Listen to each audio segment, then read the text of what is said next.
now. I am, I'm going to say 50 miles south, 45 miles south of Dallas on I-45 northbound. And I was trying to stream earlier, and it kept dropping the stream. I don't know why, because I'm looking at cell towers everywhere. But we are cruising at 62 miles an hour in a 75 zone, so you can watch an endless supply of cars go blasting past. And this should take me right through the middle of Dallas, which is kind of fun to look at, especially when the traffic isn't bad.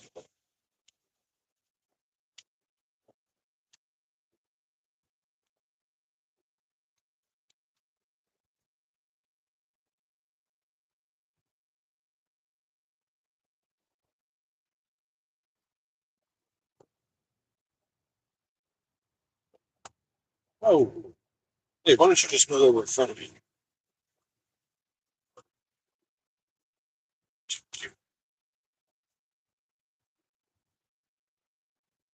Me, 15.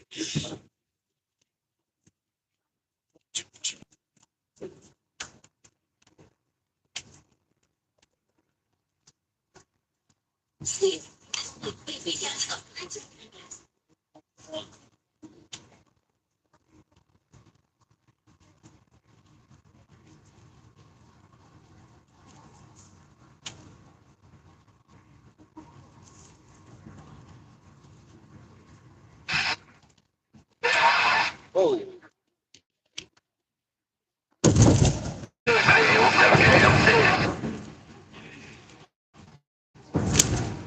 Alright, y'all take care around Oklahoma, take care around. I'm gonna go here to the big boy channel. I don't see a little talk to little boys on this one, so go to the big boy channel, still up to the big boys, man. I gotta get something done on this dog. Oh, that lucky star, down at Georgia, 10-7, they go. okay, I'll bite. What's the big boy channel? Oh, Hey, you come in loud and clear, that is. You see it, you know. Alright, see you later, you know.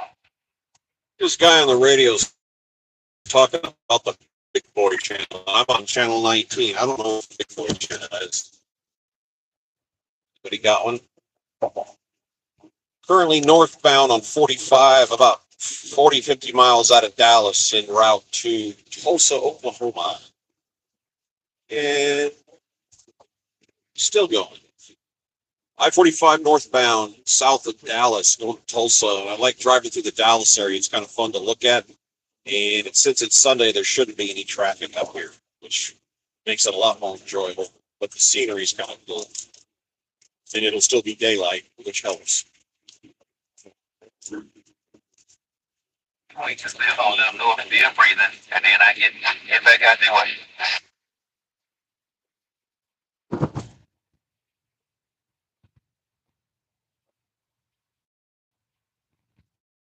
I was home for 2 weeks inadvertently. That happened. I got 1 week waiting on parts and getting my van fixed, and 1 week waiting on getting a load out of Houston, which, get some work done on this one. yeah, I hear you. And wait another week to get a load to get out of Houston, because that is not a mecca for cargo. And Tulsa's a little better, and once we get to Tulsa, I'm hoping to get back to the Northeast, which what they call the core area, which is Indiana, Ohio, Michigan, kind of over there. That's where the van stays loaded and I stay rolling nonstop. That's where I'm desperately trying to get back to. Cruise on 62. I'm getting 22.6 miles per gallon right now. This is kind of good music.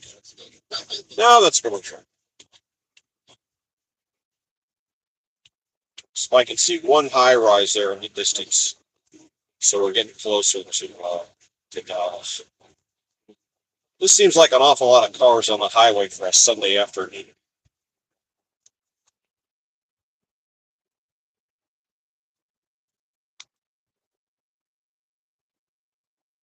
I planned on going through Dallas and then getting fuel and getting something in here. As an expediter, you want to use, if you're driving gas powered, you need to use Pilot Flying J for their discounts, their fuel discounts, and their shower credits. And I double checked from when I did this a few years ago. Love's still doesn't give shower credits for gasoline, only diesel, and you got to buy 50 gallons at least at a time to get a credit. And in a van like this, I don't have a 50-gallon tank, but if you take on at least 15, you get a half a credit.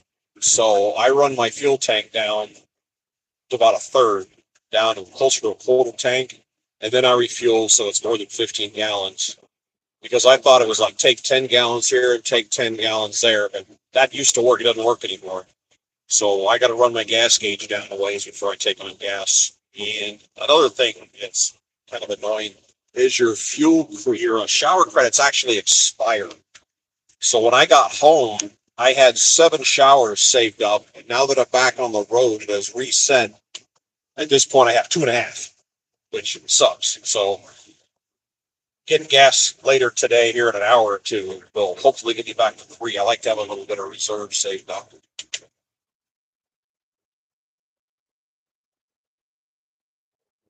Ooh, switch over. Different glasses. Here we go. I haven't driven this way in a long time, so I'm not sure how far I got to go to see the skyline, the Dallas skyline, which is kind of my goal here.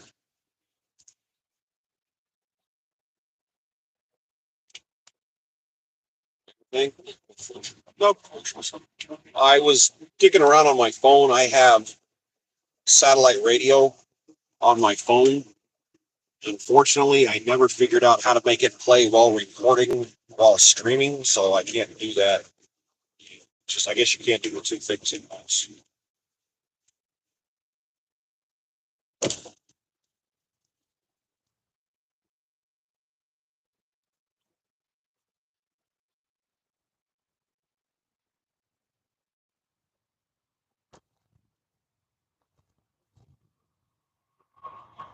Many years ago, I was driving up here going to flight training.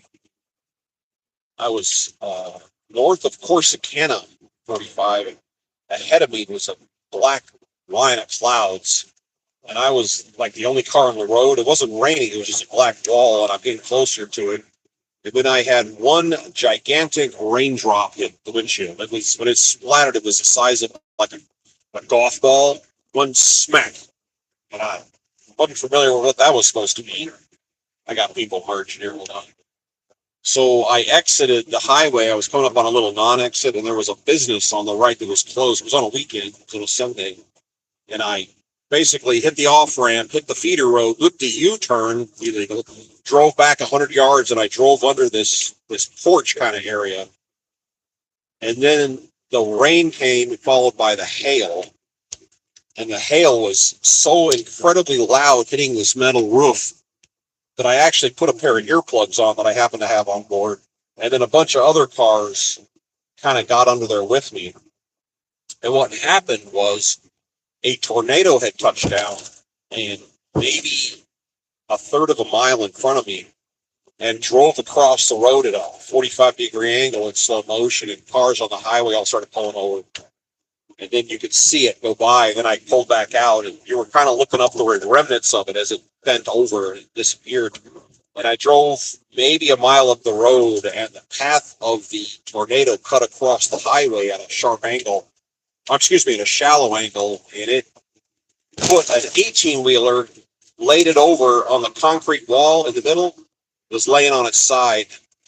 And a cement truck was also laying on its side. And then off on the right side of the road, there were a handful of minivans and cars on the roofs, spun around the roofs. And then there was insulation, like housing insulation. And just so happens there was a motorhome RV park there, sales place. And I think they got shredded by it. And there was one school up the road that there was an all brick building, and its roof was torn off. But that's where the tornado went. So there's people that spend their lives trying to get to where a tornado is. And tornado chasers, people like that stuff. I get it. I personally, not my thing, but I got to be that close to one where I could drive up 100 yards up the highway and stop and watch it, drive by, look up. It was leaned away from us, and it was starting to go away, and I got to look up the tailpipe of it as it was going by. People were taking pictures and stuff. It was kind of interesting. But every time I come up here, that that memory pops into my head.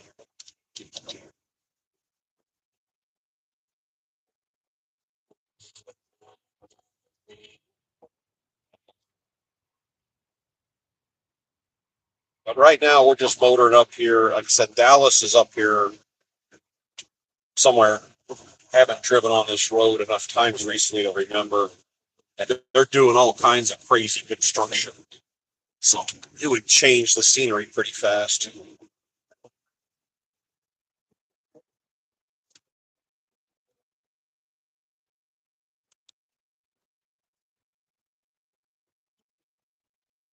So I got to spend 2 weeks at the house with Dingling, which was fun. I enjoy hanging out with the wife. We're one of those kind of rare couples that actually likes to hang out with each other. It seems like most couples that have been married forever have a tendency to just tolerate each other's presence. Well, my wife and I actually like hanging around.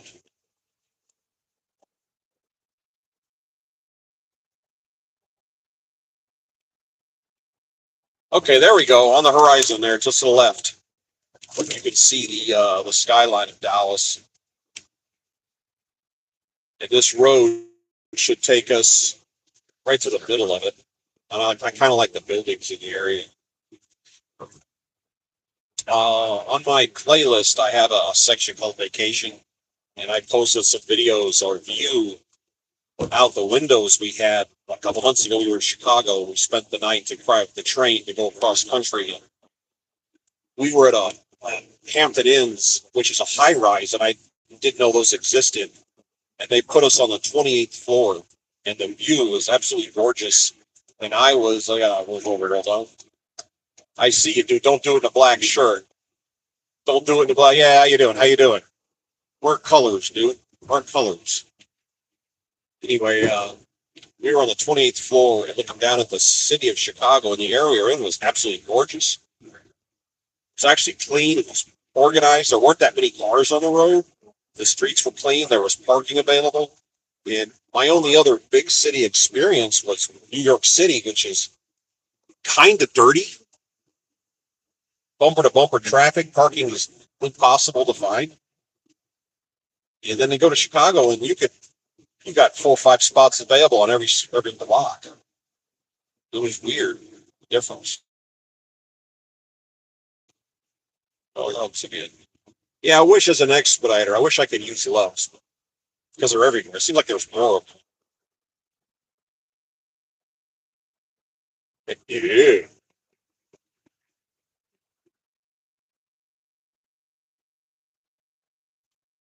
2.7. These companies are coming out here building these giant warehouses. And when I worked for that porta potty company, I used to go there. That's why I kind of notice them now. But they were building these giant warehouses for commercial space. And every one of them you see is empty. Like all of them. 4 space rooms. I'm either they're wishful thinking or they know something's going to come out here or something. But that can't be a cheap endeavor to build a giant warehouse like that. What point do you get your money back on it? Ooh,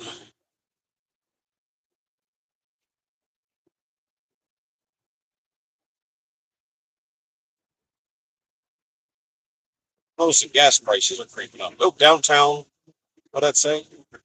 Downtown Dallas, 12 miles, 11 minutes. Okay, that's how long we got to wait till we get into terrain that's more interesting to look at. I just wanted to get this rolling.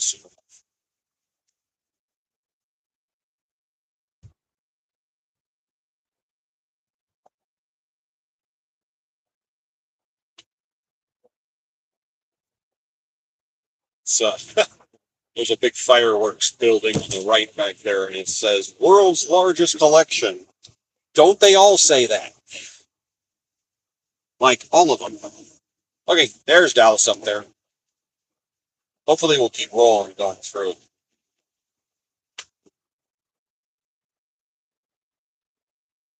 This has me passing through and getting on that says Central Expressway. I don't even know what that is. The GPS is calling it. It is currently 98 degrees outside. Blah.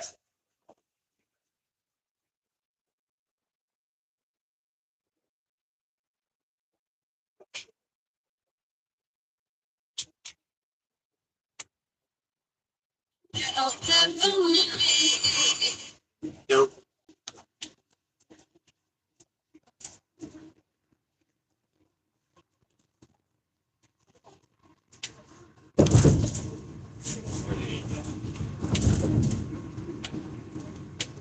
I got billboards on the side of the road. You don't realize how many of those are get rich quick lawyers.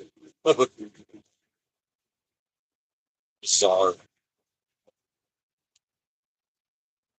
If you're interested in expediting, this is the excitement right here. Woo, driving down the road. But at least the traffic's moving and it's a sunny day. So it works.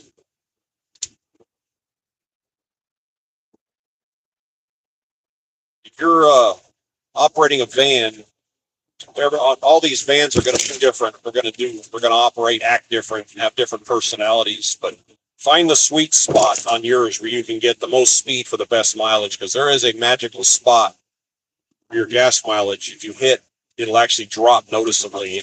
This van, for whatever reason, it's 62 miles an hour. If you go 63, the mileage disintegrates, which is one of those things. So 62 is my speed, and that's what we're doing right now. Through here, it's showing 70 being the speed limit. But I stay over in the right lane and stay at everybody's way. 100 degrees. Wonderful.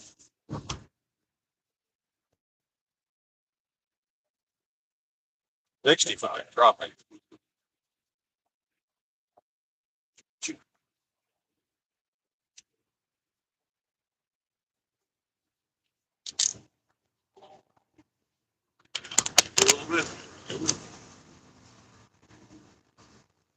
Hey, look, another guy with a Mustang with a lot of exhaust pipe. How unusual.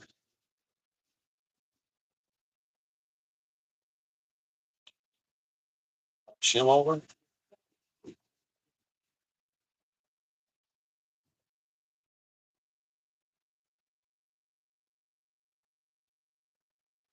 This guy's actually going slower than me.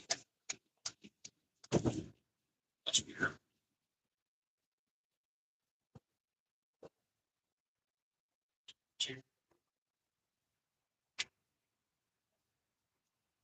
All right, I gotta get around this.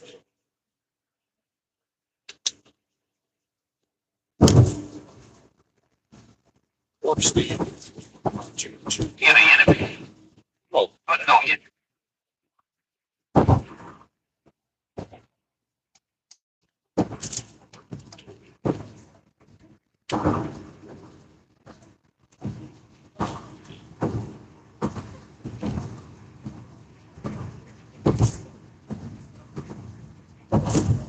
nothing like a 2x4 lane in the middle of the road. Keep things interesting.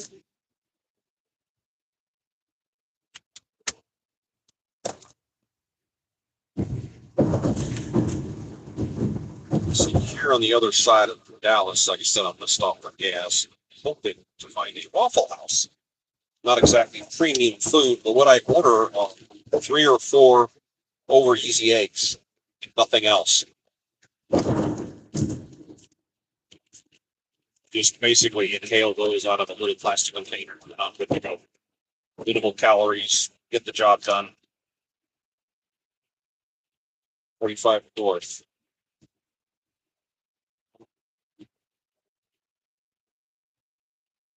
I have a single pallet on board, some little Pelican cases.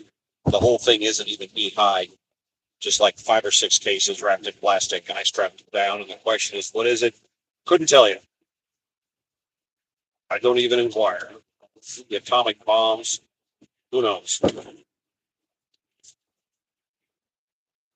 A box full of cash, who knows?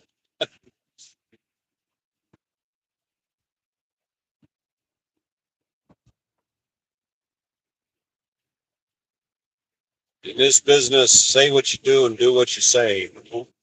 Get it there on time, get it there intact. Don't be digging around in people's stuff. Keep your paperwork straight, and you'll have all kinds of work.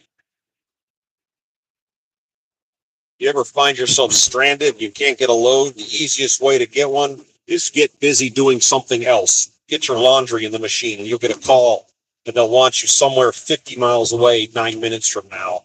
or have your oil get changed, or just get spread out, get away from your van, be on a walk or something. I guarantee the phone will start ringing off the hook. It works like clockwork. I've tested the system more than once.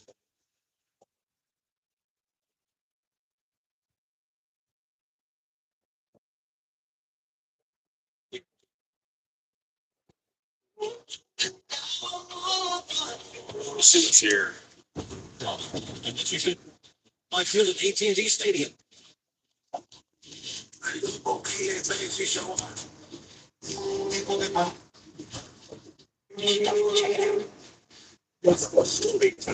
Wow, a lot of commercials.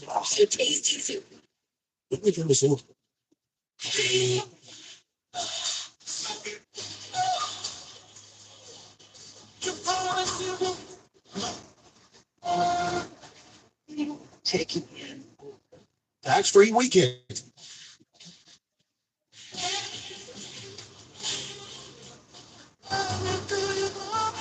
And now we're getting here. A little smaller over here on the right. I flew in there once to a hospital from down by where I took off, right by my house, north of Houston. We flew down to a medical center, and it was like two hospitals that had been bolted together. They put a heliport on a top garage parking area. It's kind of an awkward place to get into.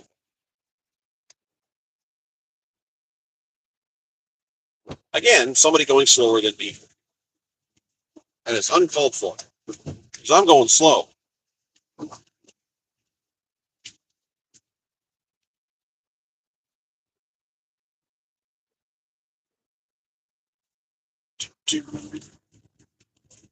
All right.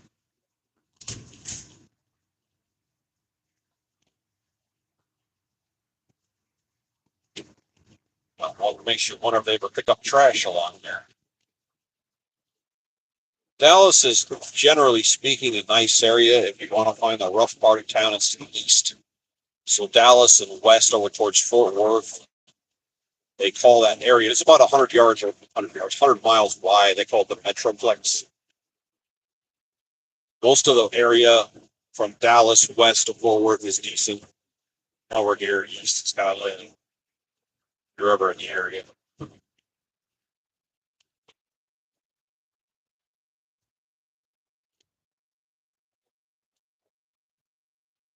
All right, what's happening up here?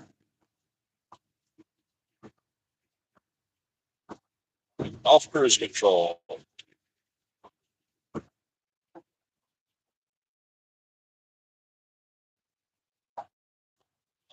See what happens here.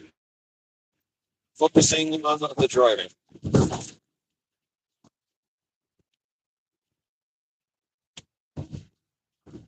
Push come to shove, hold what you got.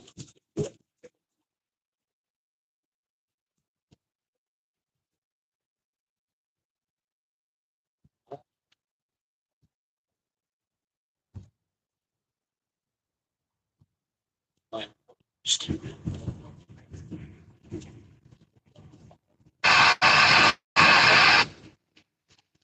you doing? What you doing?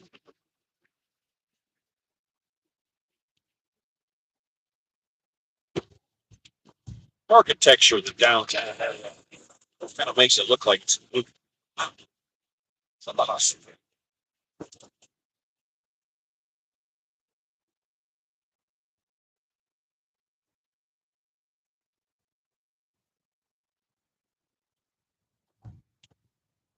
There's one medical helicopter outfit in Houston, and all they do is fly rooftop to rooftop.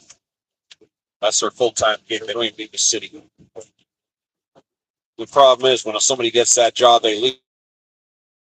The moment they die, they never give the job up, so the openings are almost non-existent. Okay, you stay in your lane.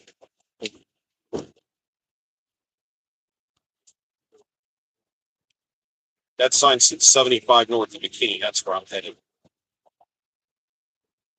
Moving over.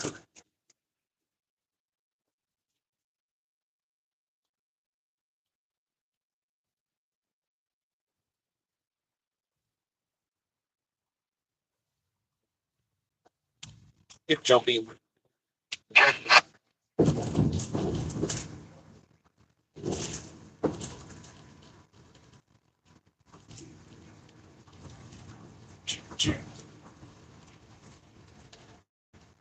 Oh, how you doing?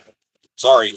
I have to switch out of my shades into something I can magnify that because it's so small, but I'm kind of concentrating looking out the window right now.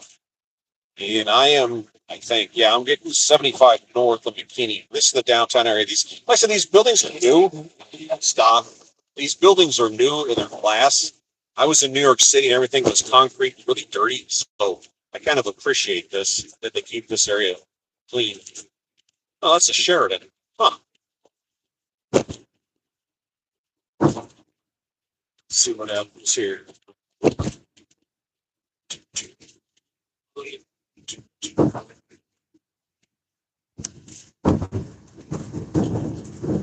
Most side of the highway's backed up rush hour, but it's Sunday. So, like, what up?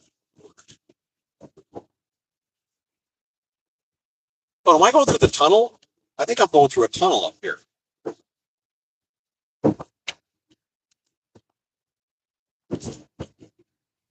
Nope, I'm going straight. Never mind. If we would have gone on the right, it would swing around and go under a tunnel over here, which is kind of cool. It's like 8 lanes wide.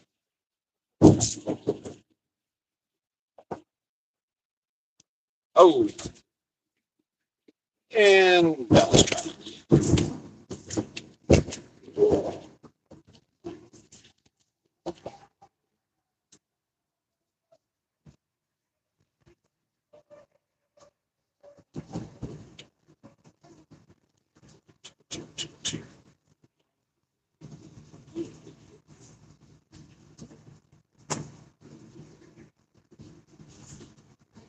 Oh,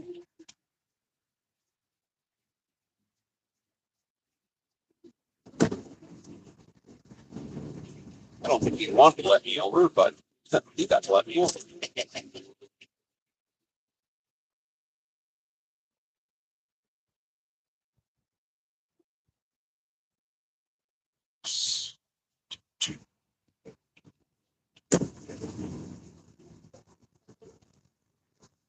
Into the darkness. Oh, on the side of the building, there's a giant advertisement for Wingstop. Okay, now I'm thinking about chicken wings. That probably wasn't a good idea to read that.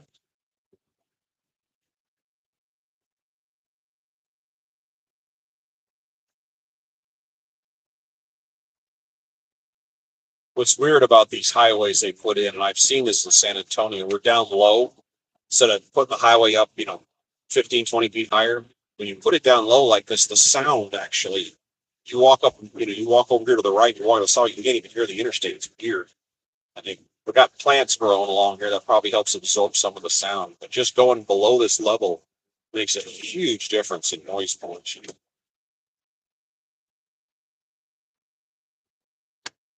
So I guess we're just clipping the outskirts of Dallas.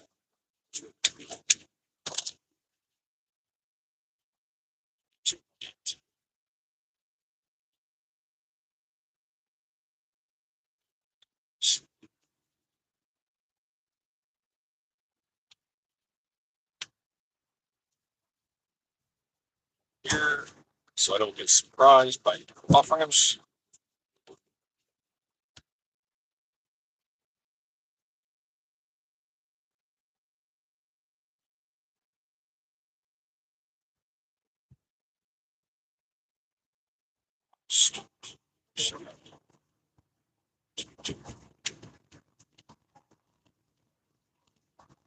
I imagine during weekday rush hour, this could be a nightmare right through.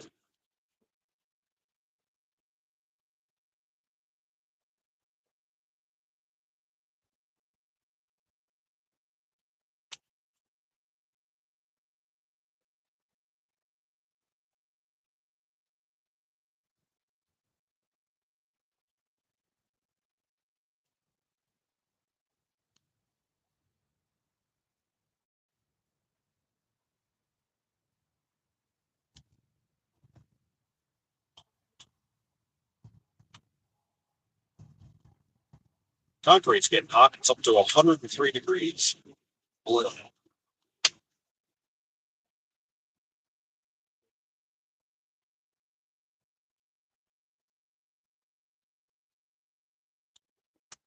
car back there on the side of the road, jacked up with a tire missing. They probably don't have a spare. They got to go get it replaced. And it has it's a newish car, but it's got little bits of damage all over it. One of our neighbors back here at home has bought a brand new Ford Explorer, gray, dark gray, really nice looking car. And that lady didn't have that car for a month. You know, two driver's side doors were all smashed to pieces. And then a few weeks later, there was some damage on the back, and then there was damage on the right. The damage on the driver's side doors is still there, and the two right side doors are black. It's a gray car, but it's got two black doors, which tells me they got hammered on that side too. So they're not having a good run. Hey, Veronica, how you doing? Doing a run from the Houston area. I am in Dallas northbound on, I think 45 ended. I think I'm on 75. I'm going to Tulsa for tonight. I got a drop off in the morning, and I'm hoping to get rolling out of the Tulsa area, get back to the core northeast part of the country. And had to fight had to fight to get a load to get out of the Houston area. It sucked. Couldn't get anything for all week. I mean, it was good being at home, but you're not actually making money when you're sitting at home, not driving. So it's kind of frustrating. But I like filming going through cities like this. I think it looks nice.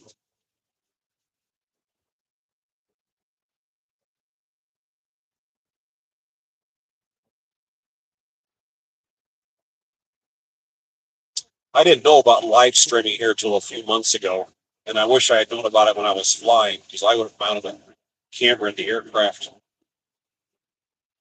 Oh yeah, I would have mounted a camera and just filmed where we're going and taking off and landing and everything. But didn't work out that way.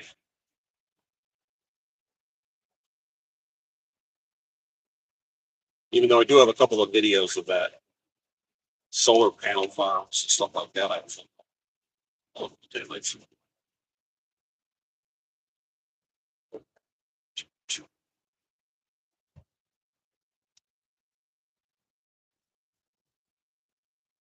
4.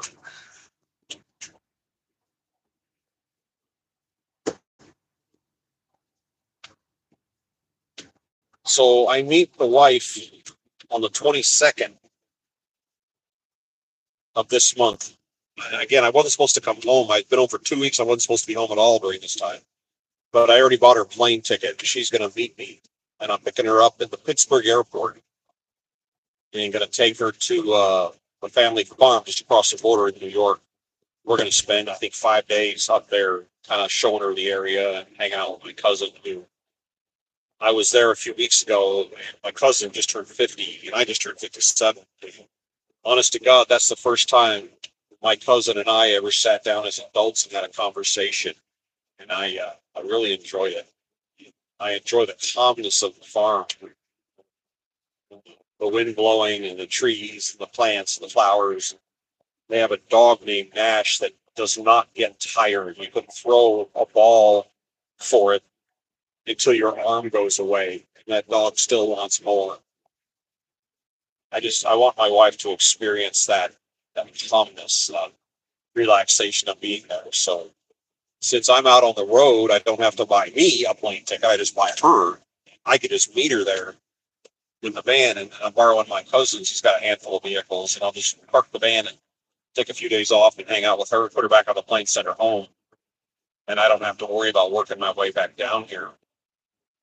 So that's the game plan. I really want her to experience that farm. It's been in my family since the origins of the universe.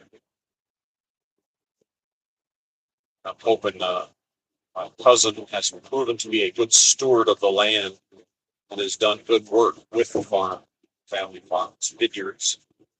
And he's actually expanded and bought another, I think he said 28 acres down the road, because the land, farmland, that part of the country and the vineyards along Lake Erie does not come available very often. It gets handed down generationally. And that's why that farm's been in our family forever. And he got, like I said, somebody got old and retired, didn't have anybody to take over the farm, and everybody and their brother wants it in the area, and he sold it to my cousin, because he said, like the only person around here I trust. What's going on? Everybody's up here dodging lanes for some reason. But for what?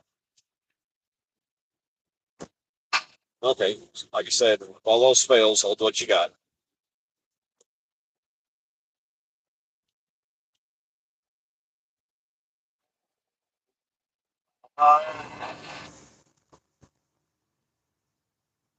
So that's out of the high rises, and now we're into the apartment complexes and shopping centers. Dave and Buster's. Oh, that's huge.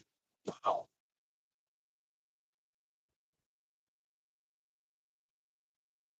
Oh,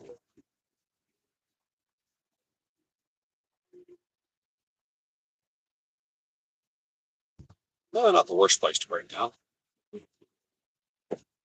Should have checked your oil, dude.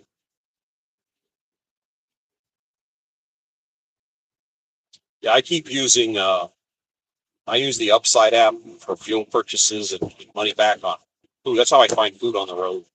And when I build up $20 at a pop, I send it to the Amazon account. My wife and I share an Amazon account. I also do it with well, that guy's really trying. The dude in front of us is driving an old Ford Ranger, which they haven't made those since the 90s. And apparently his exhaust system is cut up because every time he steps on the gas, it sounds like a muscle car. And he's really working it. It's a little four cylinder. I don't think you can hear it over the phone, but it just sounds funny. I know I've actually owned a few of those over the years. But I send the money home and I order the oil that I use in the van. This runs on 520.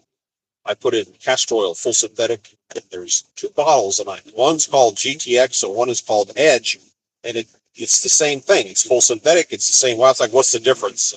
Apparently, the GTX, the silver bottle, is the lesser priced one, and the Edge, the black bottle, is like got all the goodies in it. And the price is literally the same. So I now just buy with that $20. You can get it delivered from Amazon for $22 and $23 total price. So I'm like, so I use Upsides and then Fetch. The other thing I use is called Fetch, and I move money over to Amazon. So I have oil changes for free, and I also buy my filters. They're in bulk. You can buy them for like $8 a piece. So good. Don't buy Friend. Anything but Friend. And, I constantly have enough money trickling in that I get those sent to the house, and I have the tools necessary. I have an oil pan in here, the jug of oil behind the seat, a couple of spare small quarts, and the filters, and all the equipment I need. So I can change my own oil out here because you run into a shop and you're going to be changing oil in your van on a regular basis. I mean, let's face it, you're racking up the miles. So you're going to be hitting oil up about once a month. So, and it's like $110 to do an oil change. It's ridiculous. So learn how to do it yourself, carry your own equipment, know how to reset your oil filter system.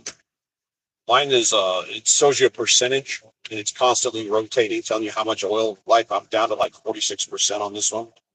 When you get down into the single digits, start finding a place where you can get the van, that right front tire a little bit off the ground. You can park it on a curb, just get it up because there's not enough room for an oil pan and you to work under there with tires.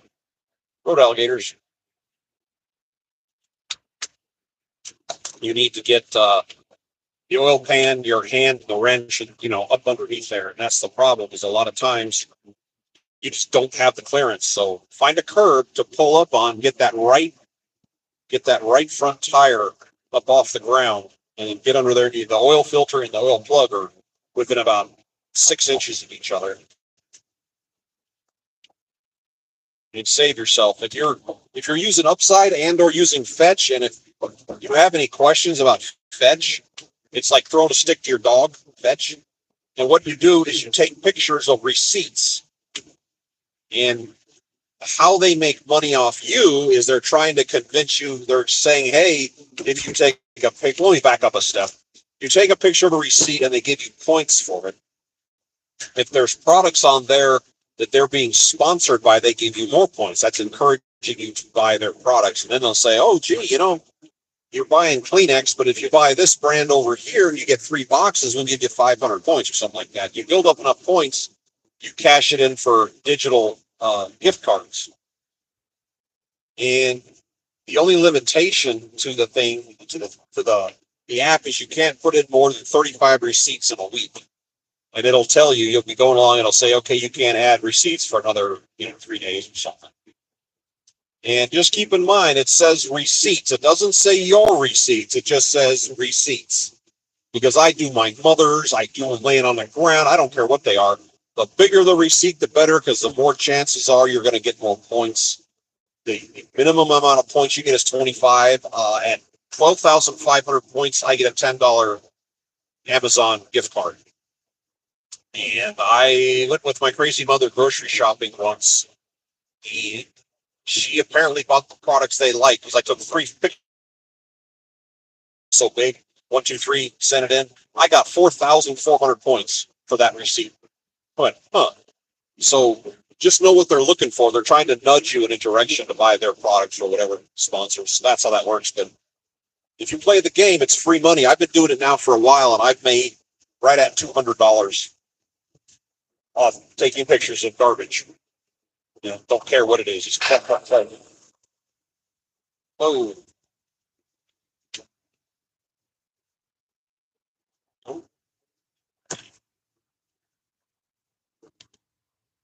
nice high, Lucas.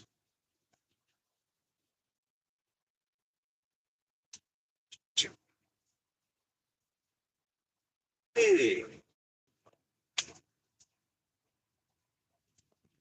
Drop I'm doing tomorrow is in a town called Catoosa, which is Catoosa, Catoosa. And I'll be staying right down the street on Pilot Flying J that I identified on the map. Get up in the morning, drop, go back, and then hang out, hope something happens. There's a museum right down the street, an air museum, my favorite. And don't you do it, you stay in your lane.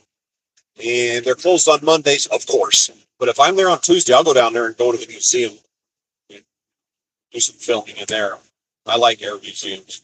I like military museums.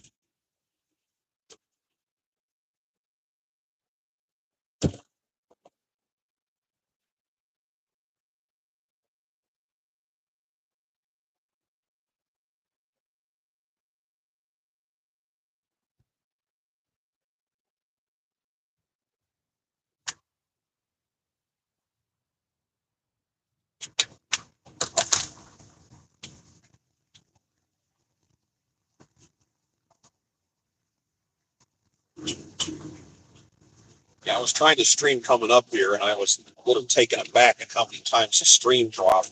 And I don't understand why, because I was pretty close to Houston, and I'm looking at cell towers, and it still dropped.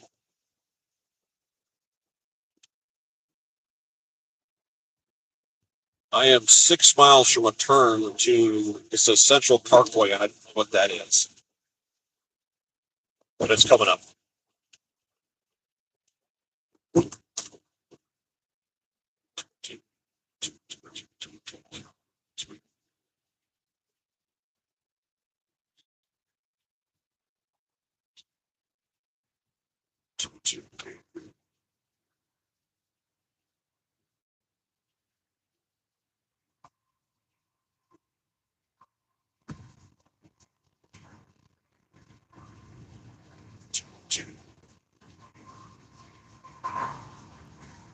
I am just under a half tank of fuel, and I need to be down to a third before I can stop for gas.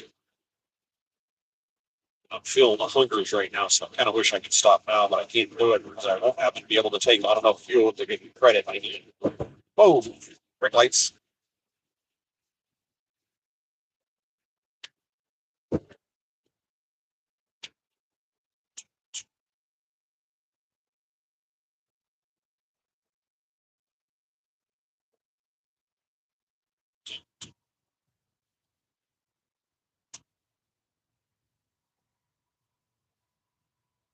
Ooh.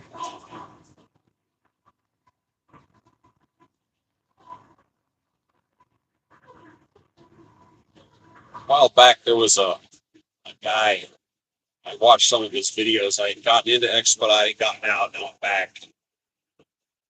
This guy decided to get into this line of work. In my opinion, this is a job for somebody mid or late career age. Like, let's say, and I'm just making this up off my top of my head, 40 years old plus, I think is more the people who do this, 40s and 50s, sometimes your 60s. This isn't really a job for a young person. They could do it, but I think there's better opportunities out there for a younger person, male or female, doesn't really matter. And this dude was in his early 20s, and I guess he watched too much YouTube and decided he wanted to come out here and be an expediter. You know, all the excitement and adventure of expediting. This guy dropped, I don't even know how much money. He bought the Mercedes Sprinter van, the big one, the big long one that'll hold like 4 pallets, which those probably sticker for 65, 70 grand. I mean, they're like high dollar. And he bought a new one, spent a dump truck load of money outfitting it. He got the fridge and the microwave and the bunk and the TV and all this yada yada stuff installed. I mean, he spent some bank on it. It was beautiful. He did a tour of it, showed you what he's doing, and he came out here. He was driving under his own authority, and I don't know how you come out here not understanding the system and do that, but he was finding his own loads and stuff, paying his own insurance, which you're driving under your own authority and you're paying your own insurance. That's a lot of money. And he started making videos, you know, the videos you make when you just get out and you don't know what you're doing. And he's talking about this and he's talking about that. And, you know, he's just those initial, I don't even know what to call it, but your initial videos when you're brand new to expediting. I think he lasted 3 weeks. And then he just made a video. He said, I don't like doing this. I'm not having fun. And then he quit just like that. And I'm like, wow, dude, that was quick. And now he's got this brand new, very expensive van. What are you going to do with it? And I never saw him again. Never saw a video by that dude ever again.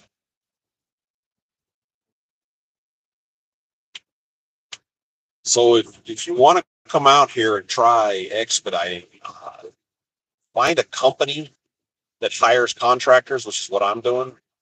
And if you want to stick your finger stick your toe in the pool, become a fleet driver. That means you're driving for somebody, not the company. The company doesn't own vans.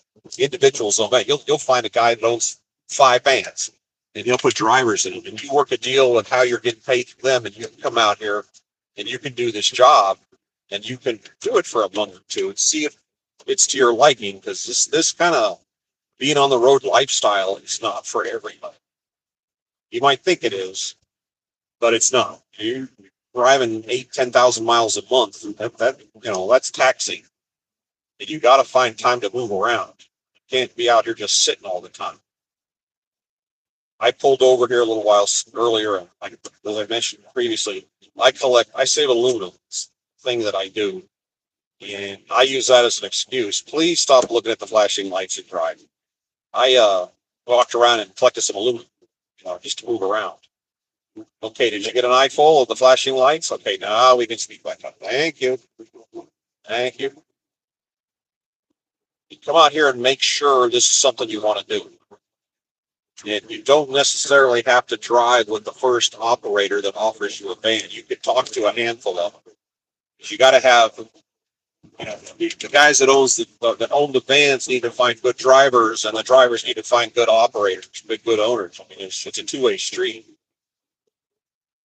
You got to find the right combination. Because when I was at our headquarters in Toledo here a few weeks ago, I actually got to talk to other drivers, and all but one of them were fleet drivers driving for somebody. And it seems like all of them were pulling their gear out of their van and putting it in a different vehicle. And I was like, I don't like this guy. I'm changing. And then this one guy got hired on, and he lasted a day or two, and it was getting out. He goes, so the last person that drove this van had a dog or something in here because there was this smell of pee everywhere. And he said, I am not doing this. So he was jumping in another vehicle, and they were putting a getting in the van professionally clean. It's like this. You don't know what you're dealing with on either side of that. But find the right guy. If you're a person who wants to get into this line of work, the safest way to do it is to drive for somebody else. And then after that, if you find out you like what you're doing, at that point you can get your own van. You get your own van and drive as a contract. Again, I operate under my company's authority. The company I work for, their authority. So they're paying for the expensive insurance, but they're also dispatching. They're taking their percentage of the money, but they're the ones finding the loads, which I have no idea how you find loads. I don't know how load boards work, and I certainly don't know how you find loads driving down the road in your van.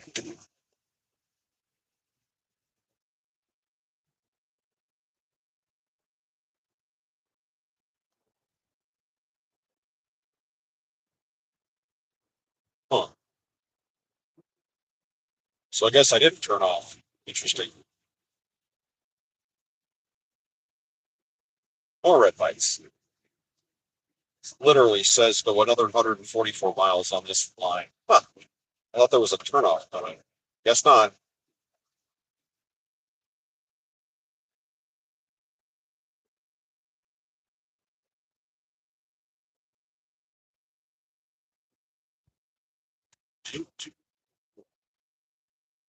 Righty.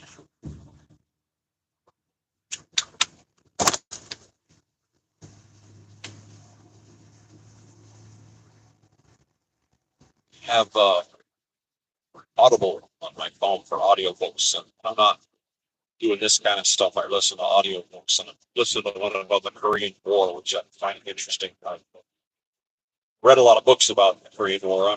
I like the audio version, driving down the road and having it read to you.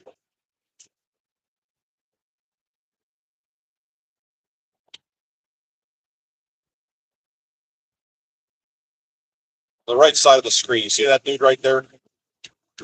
See that ski rack?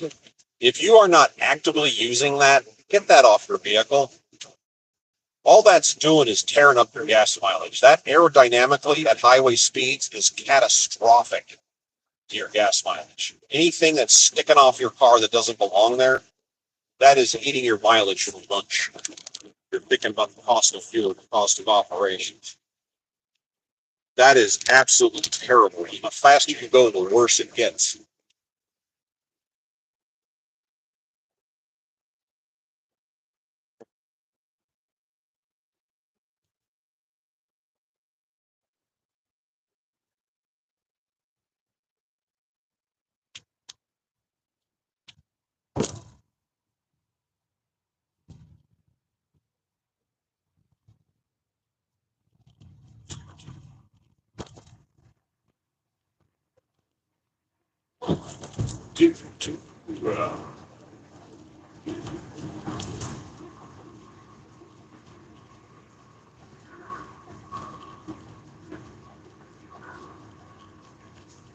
Back up to speed.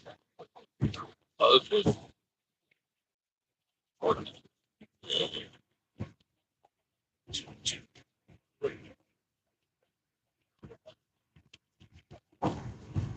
that hurt my mileage. 22.8. Hey, maintain my mileage. I think we went through Richardson at this point. So we're northbound 75. This is saying my next turnoff is on 142 miles. Yeah, I may stop before then.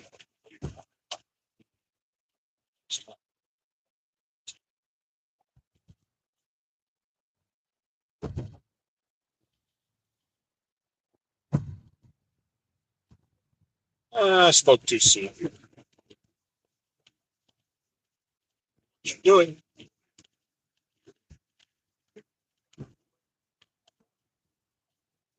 So this last week, my wife and I both turned 57. So for 6 days, I get to harass my wife about being an older woman. Well, those 6 days have passed. I don't get duty anymore. That sucks.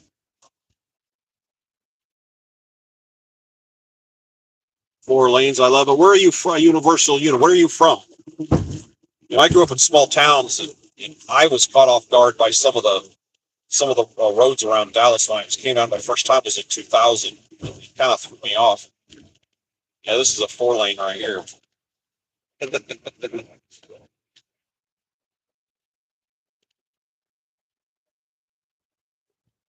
India. Oh, India. That's right. I'm sorry.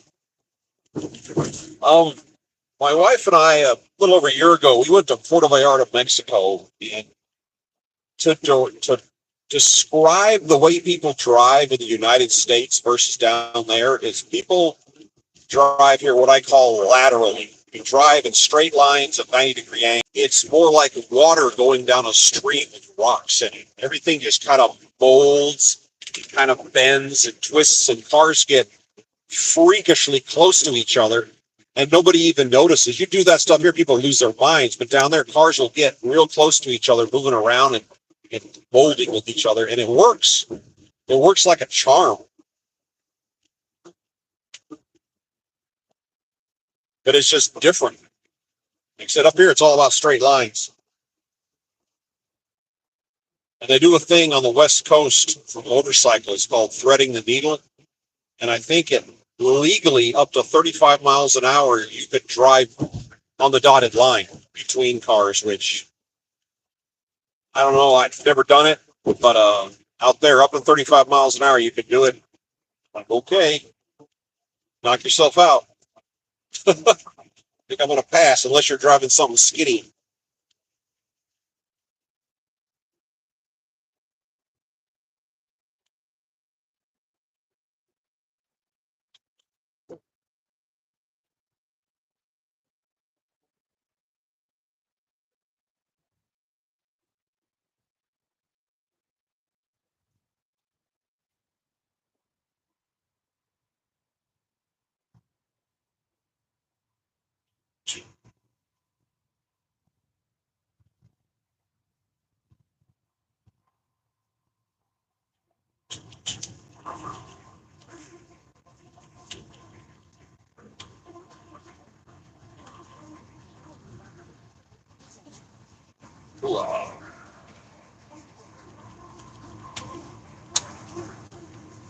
Oh, it's getting cold. It's down to 100.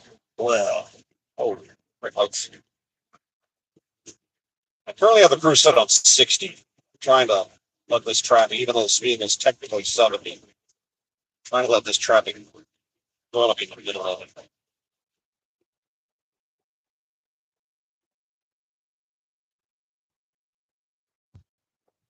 I had a video. You know how when you're playing around on YouTube, random videos just somehow get you into a thing, and like you start getting some genre starts popping up on your phone. Well, I had one pop up on my phone. Don't know why, how, or where, but it's some chubby guy complaining about how women are all holding out for Chad. You know, Chad, 6 foot plus Greek god millionaire, and all the women are holding out for that guy because they're all going to land him somehow. He's that top 5%. And the dude is talking, is saying, well, you women could, just look for a regular guy like me. And the guy, all you see is him is from the neck up as he's talking to the camera. This dude, just by his face, you can tell he weighs 400 pounds. He's scruffy, bearded, and he has sores on his face, including one up just above, like it's almost between his eyes, but a little higher. And it's the size of a quarter. It was like a scab or something. And I'm like, this guy looks like he just washed up on the beaches of Normandy or something. And dude, before you make a video like this, you might want to make sure you don't look like, that. Because all you see is this quarter-sized sore on his forehead. You're like, dude, that's not a good representation. Do you enjoy rainy weather driving? Yeah, it doesn't bother me in the slightest. It doesn't bother me in the slightest. One of the advantages is when you drive a dump truck load of miles, you'll get bugs on the windshield. And during certain seasons, we get it down here what are called blood bugs, and they get on your windows, and they're not coming off without a shake charge or a blowtorch. But when you drive in the rain, it will remove all the bugs from your vehicle. And as long as you have decent tires, driving in the rain is not that big of a deal. If the rain is falling hard enough, that you could see it standing on the road, you don't want to use cruise control because the cruise control will try to force it when it can force you into a hydroplane sometimes. So if the rain picks up hard enough, you just stop using cruise. But yeah, rain doesn't bother me in the slightest. My last van that I had, guy I was working with that we bought, we put one of those rooftop air conditioners on it, which aerodynamically is a horrible idea. But the problem we ran into was when it started to rain real hard, it leaked. And it was coincidentally directly over my bunk. And we never could quite solve that problem. And that was extremely frustrating.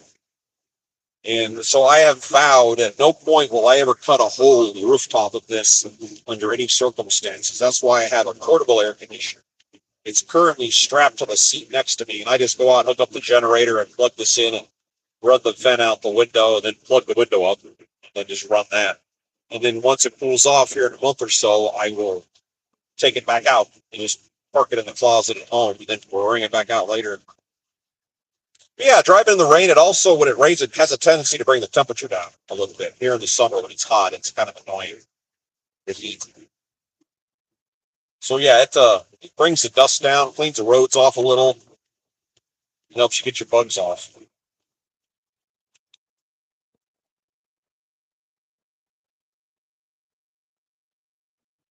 Something truckers do that I noticed when it gets foggy outside is truckers will all congregate in the right lane and they'll slow down to what is, considered a safe speed.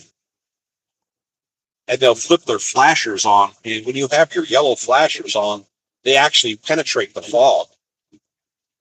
So I learned just by watching Monkey See, Monkey Do. I got involved in that, and I, fall in formation with them and start using flashers. And there was a place in Kentucky, up in the mountains, where the speed limit sign was digital, and I thought that was weird.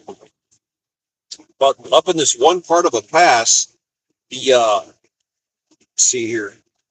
This one pass, it just got foggy, middle of the day, and all of a sudden it got foggy, started getting a little bit foggy, and the speed limit dropped to 45, and everybody's like, yeah, whatever. And all of a sudden I'm dropping down way below 45, and then a few moments later, the speed limit digital is 25, and I was going, I think 17.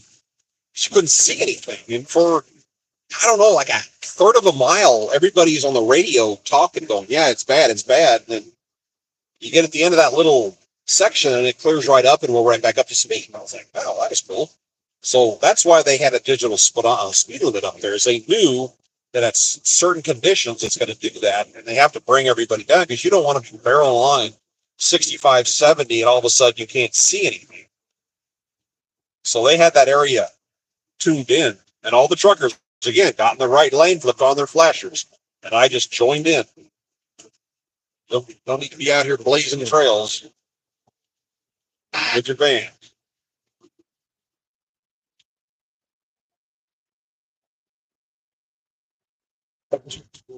No. Ooh.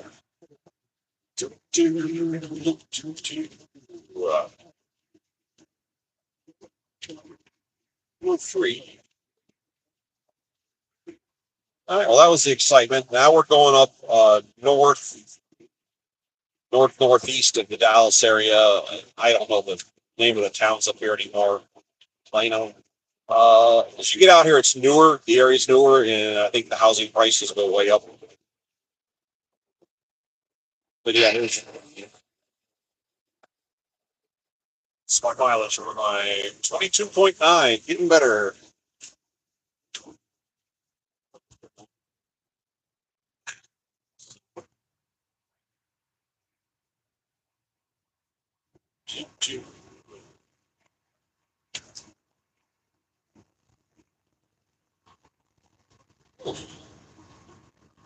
Alrighty, I just wanted to show people what it looked like going through the Dallas area without having to do stop and go traffic, and that pretty much worked.